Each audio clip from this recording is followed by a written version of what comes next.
Is this typically the club you hit off this hole? Usually, yep. Yep, and this hole is a par 5. It is a longer hole, so I understand why you're hitting the driver. I'll go ahead and let you take a swing, and we'll see how you end up. We'll work on some of the concepts we were working on maybe a little bit farther away to make sure you don't lose that ball to the left.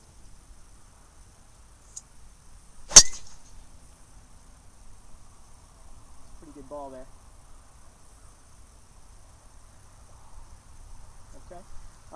Now that there was a great shot. You're right in the fairway. Definitely the more aggressive of the shots. The one thing I would recommend to you, just to help your scoring out a little bit, with all the bunkers that are in play and all the tree lines in play on this hole, maybe there's another club that we can hit that's more consistent. Do you ever find yourself ending up in some of these bunkers? I've been in there a few times, yep. Okay. And I'm sure ending up in these bunkers or these tree lines tends to increase the score that you have on the hole, correct? Mm-hmm. So I'm thinking maybe we could switch to a 3-iron or a 3-wood, whatever you're comfortable with, and maybe hit some shots out there, trying to imagine and ending up short and just in the bigger part of the fairway, rather than getting as aggressive and getting way up there and risking ending up in a bunker and maybe ending up with a 5 or a 6.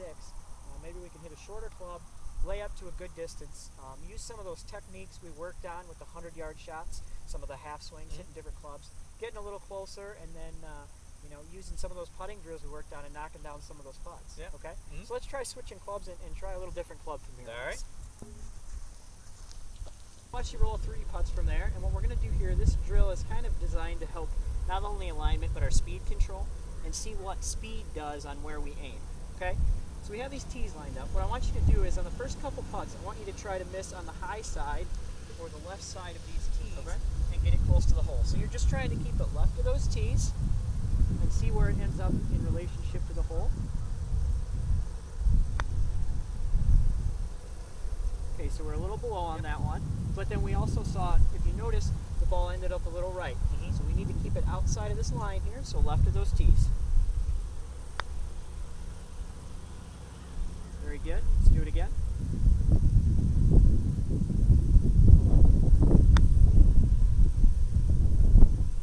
Good. Now, as you can see, we kept it left of those tees, but the ball didn't break as much. Sometimes when we use this drill, we'll kind of adjust the tees. On this first one, we had 2, but I think this second one was a little too far out there, so we might bring this one just in a little bit, set it up there, and then do the same thing. Just trying to find a midway point so we miss a little more on the high side, okay? All right. Explain to me what your plan of attack is, what you're thinking about in your mind, and what kind of confidence you're getting, and how you're going to attack this tee shot here. Well, normally I like to hit driver, but obviously there are 2 sand traps on the left and the right of the fairway, and there's an out of bounds to the right. So I'm actually going to try and hit an iron.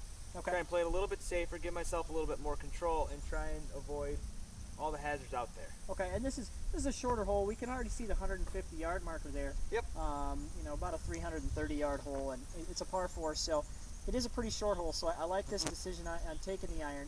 And what's kind of a spot you're going to aim at with this iron? I'm actually going to be pretty much aiming right over that 150 or maybe just a little bit left of it and just try and hit it straight. So you're going to kind of aim at that bunker, and knowing that you don't have enough club to get there, you can take a nice confident swing and take it. Okay, go ahead and try and execute the shot for me.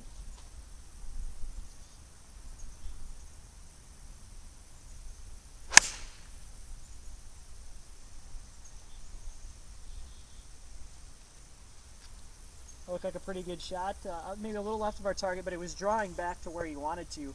And obviously we had spent a lot of time working on the draw and aligning and making sure we were getting those consistent draws. So we got the result we wanted there. Ball stayed short of the trap, ended up at the spot we were looking at, had a nice little draw on it. It looked like you had a nice good tempo to that. So that was a very good job of imagining the shot you were going to hit and then executing it after that. So every time you get to a tee box, you want to be imagining those shots and making sure we're ready to and confident to attack every